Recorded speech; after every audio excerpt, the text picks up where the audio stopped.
Hi, I'm Rachel Gray. Welcome to my cooking channel. Today I want to share with you one of my favorite winter soups. It's minestrone.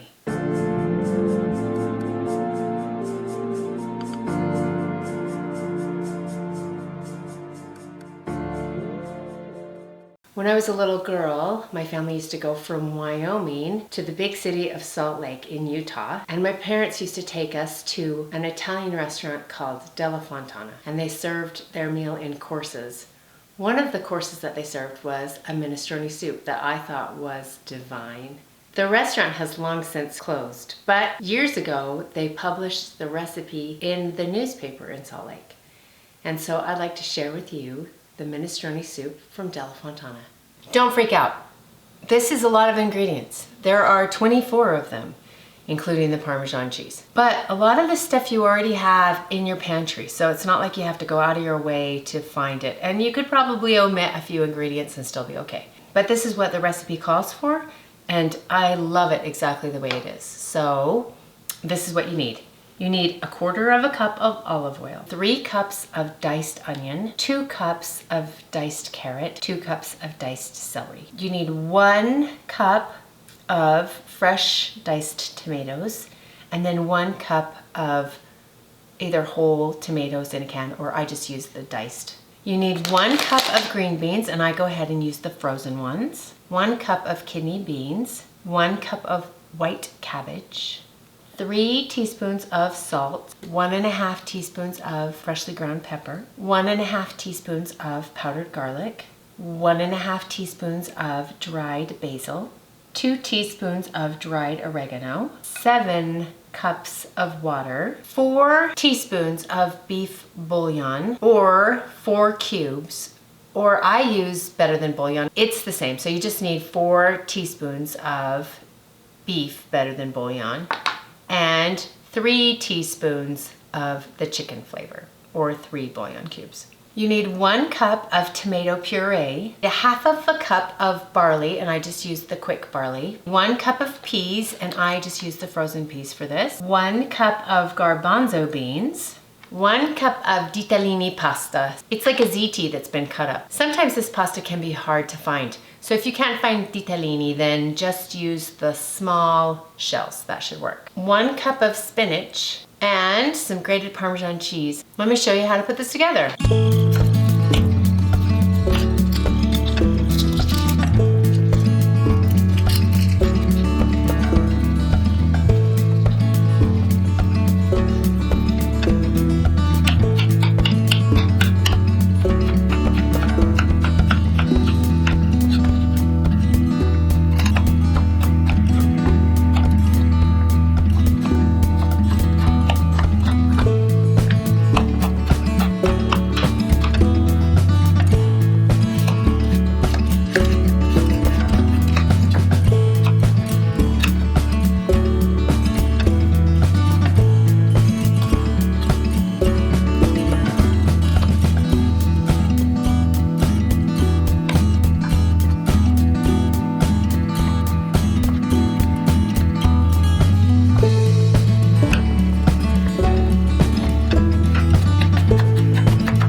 Once I have all my ingredients prepped and divided, then I'm ready to start cooking. I'm gonna use a really big pot because it makes a lot of soup. First thing I'm going to do is add my 1/4 cup of olive oil.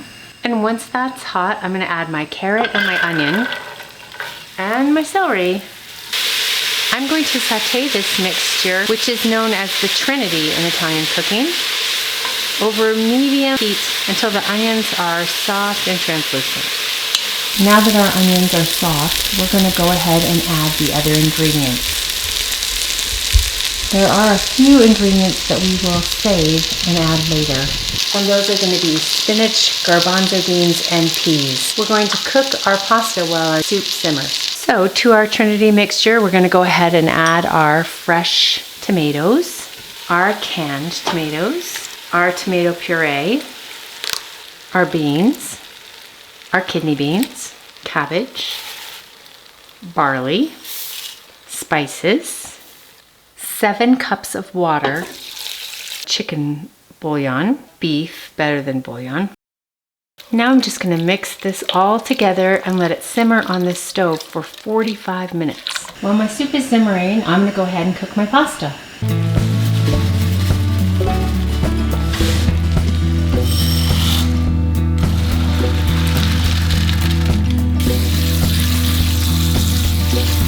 Okay, my soup has been simmering for 45 minutes now, and I'm going to add the rest of the ingredients. So first I'll add my cooked pasta, my garbanzo beans, my green peas, and my fresh spinach.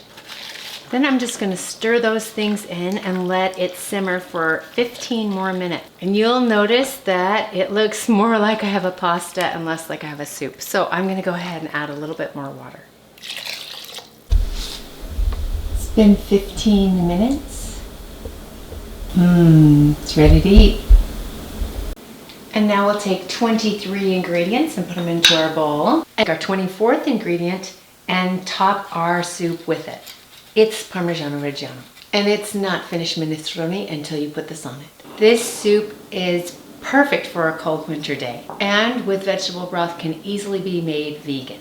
I consider this soup to be the best minestrone soup that there is. It's a little bit of work, but it's worth it. You can find this recipe and over 200 other recipes on my blog, cookingwithrachel101.com. Don't forget to like this video and subscribe. Let me know how you like this recipe by leaving me a comment in the comments below. And don't forget to check out my other videos on YouTube. Thanks for watching.